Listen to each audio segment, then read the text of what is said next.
coloured ultraviolet resin. Amazing. I know there's a couple of firms do this now, but this firm have approached me, and several other crafters. I've seen a few people using these recently, and said would I test them and see what I thought as well. So yeah, sure. So they said, first you need to do an unboxing. Okay, we can do that. You need to film it within, I forget how long they said, of it arriving. Well, we can also do that because this arrived yesterday, so I'm getting straight on with it. I can't remember what else they said needed doing, but you know me, if I get something new, I'm that excited, I get on with it anyway. So yes, these were sent to me to test, and we have an unboxing. The firm is called Lightwish, as you can see. I'll put you the links below so you can try these too. Now my first reaction is, yep, we've got a nozzle for each bottle. Good. I had a horrible feeling there was only one, you know, one or two there that you've got to use on all of them. Recycling these lids is always a bit of a pain. Main reaction though is big bottles. These UV resins, the coloured ones, usually come in tiny little, oh, there's even black. They come in tiny little bottles normally. So that is impressive. These are 50 millilitres. I think they're usually something daft like 20 millilitres or something, aren't they? I don't know. To be fair, I've not tried coloured UV resins before. I've coloured my own UV resins, and there are usually loads of problems with getting them to cure, because once you put colour in them, of course, the light doesn't go through, especially black. I'm intrigued by that. So I've got a couple of things I've been meaning to do for a while, and this seems like a perfect opportunity. Guinea pigs. I've had these moulds since Makers Central last year and just haven't got around to doing anything with them. So we'll do guinea pigs. And the other thing is, I've recently acquired, I think this was from Temu. This might have been a cheapy Temu one. A little holographic jewellery mould. So in an attempt to not test these on exactly the same things as other crafters are doing, and give you a different application to look at, that's what I thought we'd do. So there we are. There's one. Let's get the white open too. So just pop in the tops, and there we are. So let's do those first. Let's have a go at the guinea. Let's do the big guinea pig first, because I've got my glasses on, but you know, and I'm feeling brave, and I've still got a sore thumb from where I broke my nail too short. So feel sorry for me, people. I'd appreciate it. Right then, now from what I've seen from other people's videos, this isn't opaque, which it might be I needed opaque, but if I'm going to back it all in white anyway, that'll give it the opacity that I need.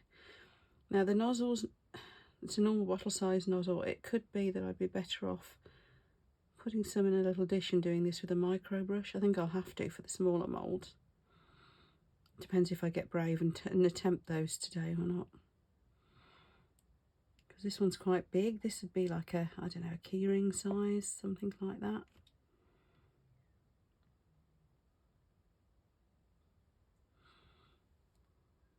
Where does his colour go to? I'm trying to see the edges of this. Right, it goes on all the way around.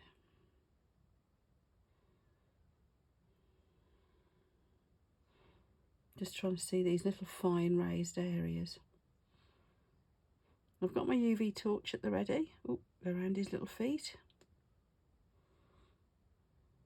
So this little piggy isn't quite Dutch markings, but it's close on, for those who know about piggies. The little moulds are from Beck, by the way. I'll put you the link for that as well. People seem to be having trouble finding the links that us crafters put in for you, by the way. I keep getting asked, where'd you get that from? When I've actually spent ages looking all the links up and putting them in the description for you. Not a problem. I will just point you to the description.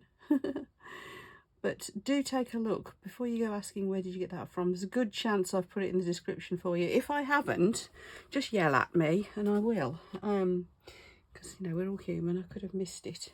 So what I'm going to do now is just go very quickly with the torch, with my little lighter thing, just to take off any bubbles, because I have got a couple of little bubbles, but nothing major. Actually, the torch doesn't seem to want to work on those. Try not to damage the mould, that's the problem.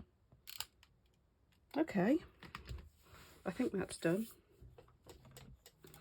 And we'll get my big UV torch on it. Need to get another over the top UV lamp. I've got a right collection of them, but my big one that I was using a lot, the big Need Resin one, has finally died on me, so I do need to get another one. Right, back in a moment. Right, that was only under the light for about a minute and it's cured. Now, do I try to do the eyes is the question. Might be better to colour the eyes in afterwards, but what we do want to do now, and the nose and everything, there's lots of little details in him. So what we do want to do now, I think, is flood coat the whole thing in white. And see what happens. Gosh, it's a really opaque white. I wasn't expecting it to be quite that opaque.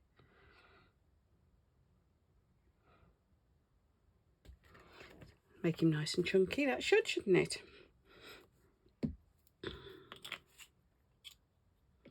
Put the right tops on. Here we are. Now, let's zap that. Back in a moment. Okay, so I've given it a good zap from the top with the torch. I'm going to do the bottom as well. Always a good move. And as this mould is nice and sticky, it'll sit on my lamp quite nicely.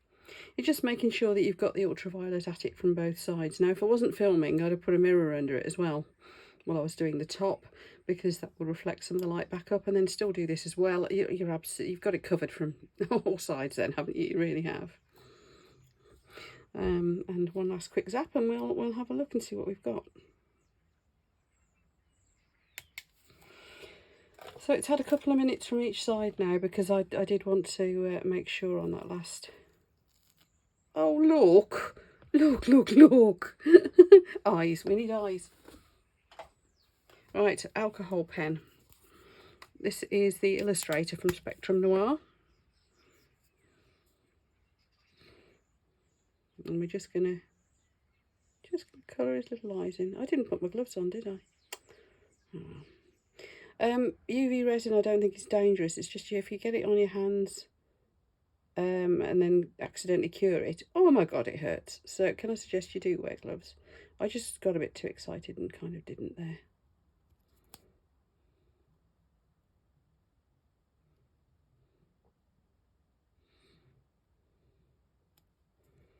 I thought this pen would work better on there than that. It's coming on though, isn't it? Let's try the other end.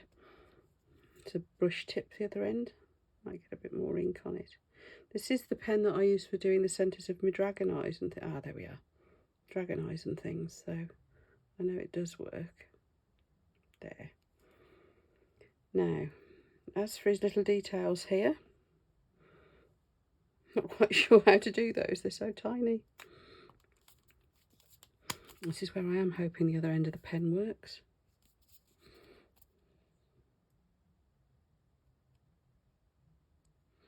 I suppose you could touch these in with some acrylic paint and then rub it off afterwards.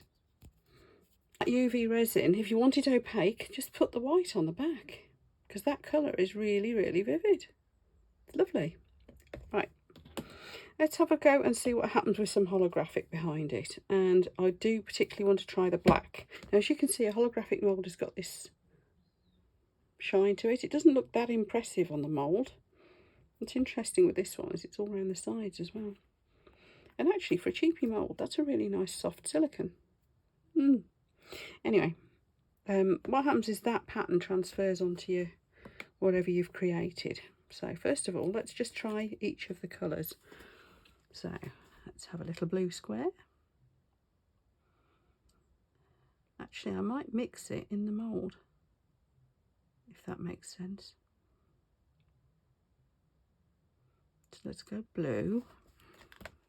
It's a nice shade of blue. Yeah, that's good. So the red, now the red is more of a pinky red. Yeah, I wouldn't call that red, I would call that pink. Now, because it's so thick, look, it will stay put, the two colours. But what I want to try on another one, so let's do it here, is blending. You see how the colours aren't really running into each other. Now if you zapped that first one, that square I just did, quickly, those two colours just will stay put by the look of it. Let's do that actually. So if you want a definite line between your colours, I'm just giving that a quick zap to make sure it stays put. Right, this one. So yeah, if you wanted a definite line between your colours, that looks like a way to do it. This one I'm going to blend.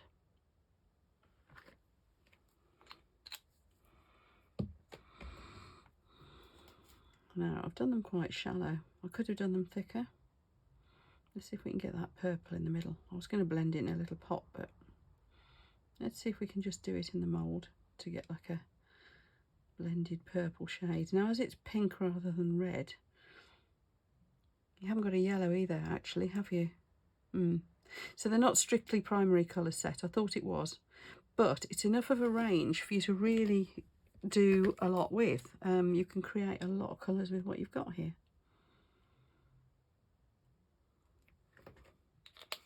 A bit more of the pinky red. I think that's my only disappointment. I would have liked a yellow and an actual proper red, so we have got the primaries. However, they're great. This is fun. I wonder if there's more in the range. I haven't looked yet.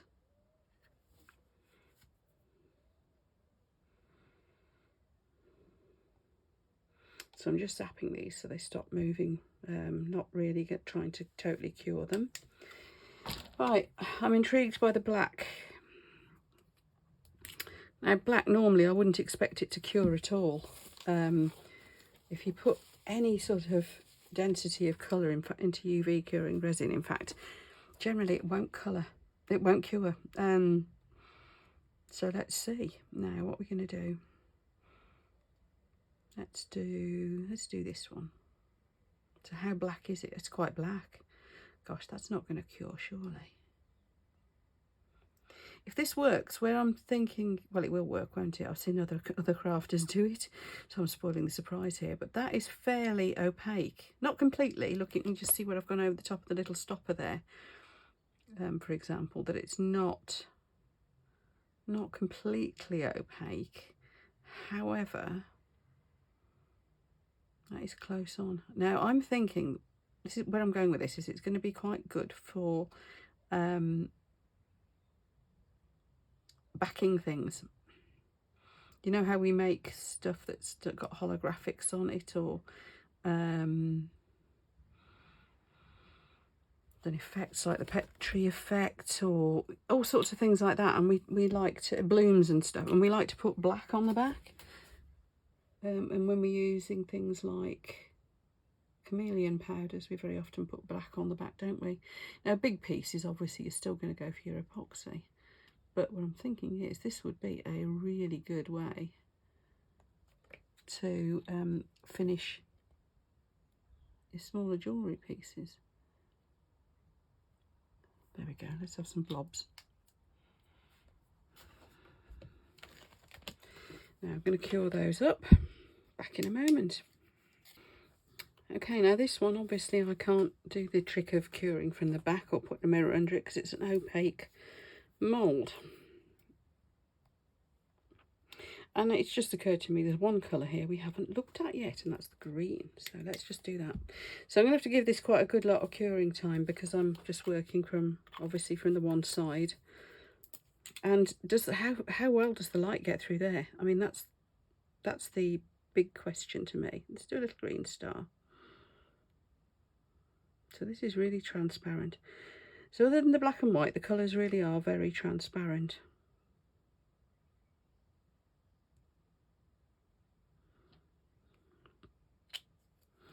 Seems we've got a couple of bubbles in that one.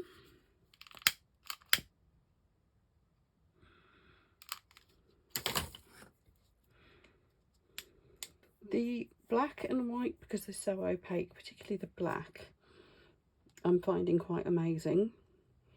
The orange, this is going to sound crazy, but the orange I'm finding amazing as well, because orangey colours, yellows, it's the opposite of ultraviolet in this colour spectrum, isn't it?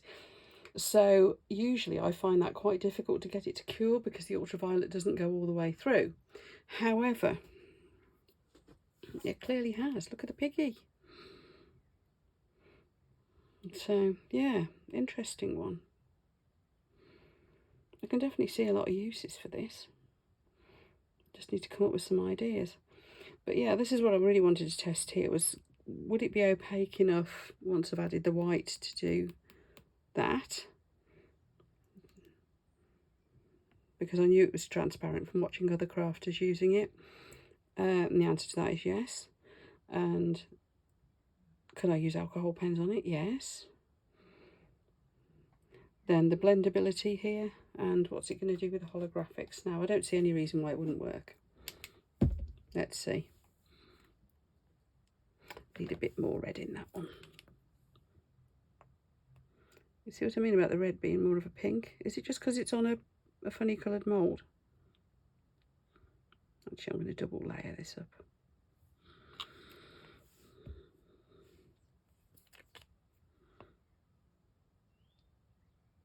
It could just be because of the colour of the mould, couldn't it? We'll see. I'll put it on a bit of white in a minute. Well, we'll put this onto a white background and see what it looks like in a moment.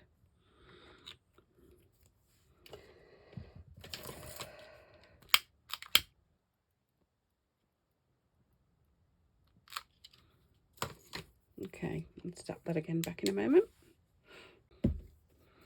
Right then, let's demould.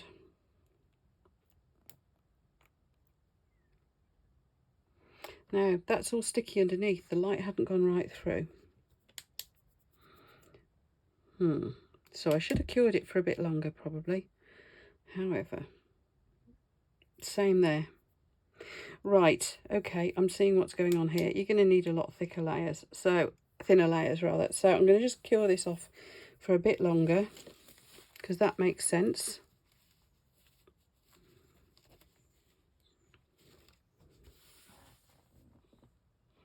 I always promise I'll show you when it goes wrong. It's going wrong.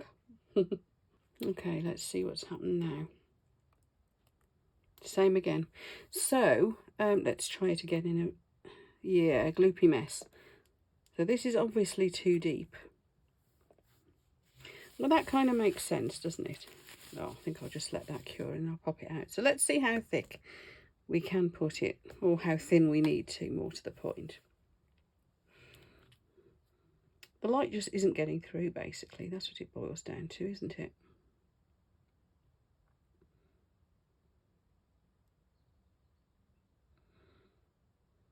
And if you think about it, with the guinea pig I did it quite thin, didn't I?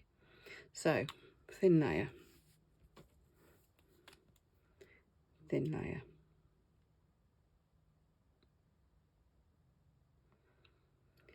And I would say that if you've got a transparent mould rather than a solid colour one like this, that would be better, because you can do that attacking it from the back. But I wanted to try this on a holographic one, and they all seem to be opaque moulds. Now that's very thin. It's so thin, there's gaps in it. Let me zoom you in. There you go. That's better, isn't it? So yeah, there's gaps in it. It's so thin. So let's cure it. Okay, let's have another layer. That first layer, I'm going to report it has cured. I can feel it under the nozzle.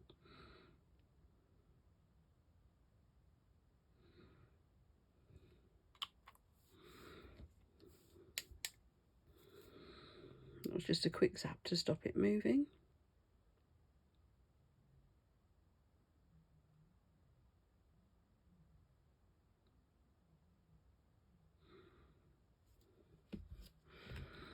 So I'm going to give that a good cure again, another 2 minutes.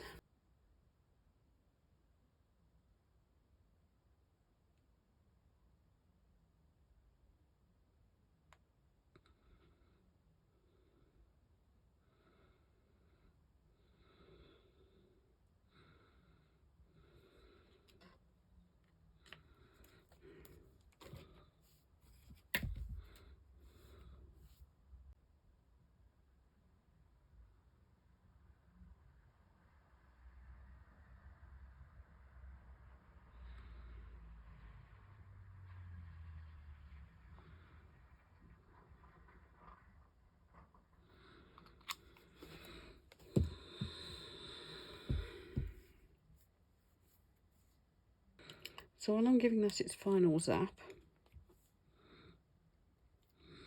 I'm going to do a black one because a black shows the holographics the best, doesn't it? So let's try again for our black, because this will really show us whether this stuff works with holographic. Like I said, I don't see any reason why it wouldn't. But let's put it in thin layers this time. See what's happened then. Let's try this one first. Yeah. No.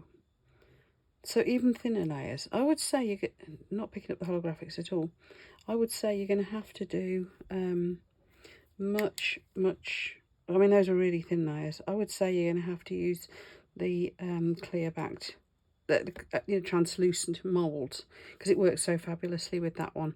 So I would steer away from opaque moulds, because you can't zap the back of them. I mean, that's now finished. I could dome that off, but I've lost my holographics, obviously.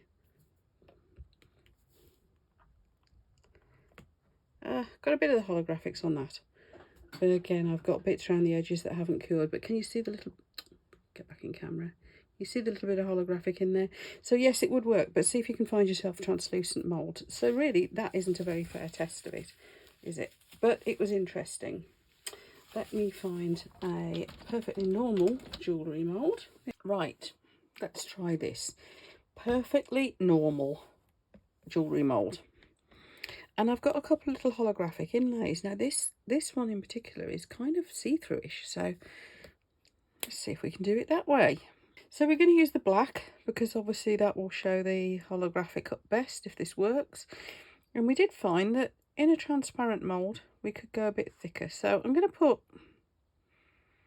one layer in and we'll cure it from both sides.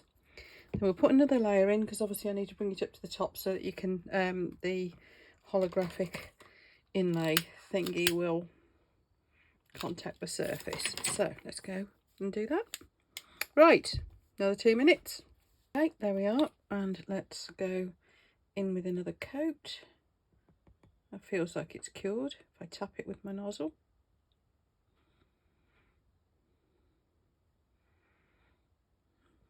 Now I usually find I end up overfilling when I'm trying to do these holographic inlays as backings, and then I have a bit to trim off, but it's about the only way I can find to make sure that the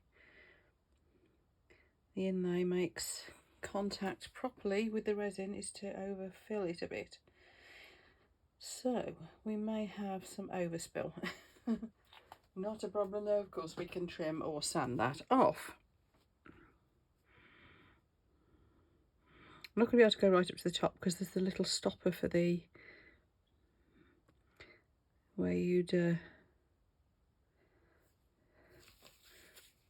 put your chain through it. Right, now I'm going to give this a really good long time to cure, so I'm going to give it about 3 or 4 minutes, so longer than usual. Then I'll zap the back again. I've already zapped it once, and then we'll see what we've got. Right. Well, first of all, let's take the inlay off. Yes, that's worked. Right, that's how to do holographics with your UV resin. Then you need some holographic inlays that are a bit transparent too. Job done. Right, let's get him out. Back's cured fine. Of course, I've got that overspill because I put in the inlay after, so let's trim that off. We can then go around it with a little nail file or sandpaper if we wanted to smooth that a little bit further. And obviously I've got the little lip there where it pushed the resin upwards. Now you can't fill in over that, so because you'd lose your holographics. So my suggestion would be make a feature of it. Go along that with a silver pen. But yes, we have definitely got the holographics. So yes, it does work with holographic moulds.